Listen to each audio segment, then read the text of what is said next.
Saranno giorni da bollino rosso e nero i prossimi su tutta la rete autostradale di Veneto e Friuli. La società Concessioni Autostradali Venete fa sapere che sono previsti 1.350.000 transiti nella sola settimana di Ferragosto. Sulla A4 Padova-Venezia, sul passante di Mestre, sulla A57 tangenziale di Mestre e sul raccordo Marco Polo transiteranno 700.000 veicoli solo nel weekend di Ferragosto, marcato con bollino rosso.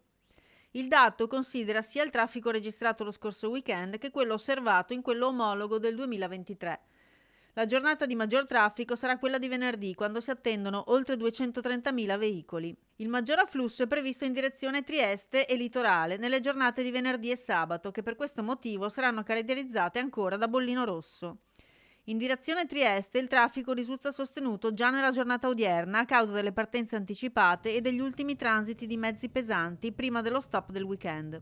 Il divieto di circolazione dei mezzi pesanti sarà infatti in vigore su tutto il territorio nazionale venerdì 9 dalle 16 alle 22, sabato 10 dalle 8 alle 22 e domenica 11 dalle 7 alle 22.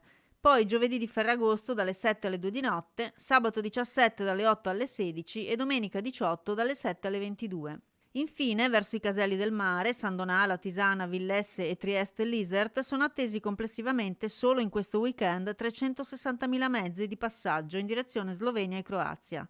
Code potrebbero verificarsi nel tratto 2 corsie San Donà Portogruaro in prossimità degli svincoli in direzione delle località balneari, in prossimità del nodo di Palmanova, in uscita alla barriera di Trieste Lisert e in uscita alla barriera di Cordignano sulla A28 Conegliano Portogruaro.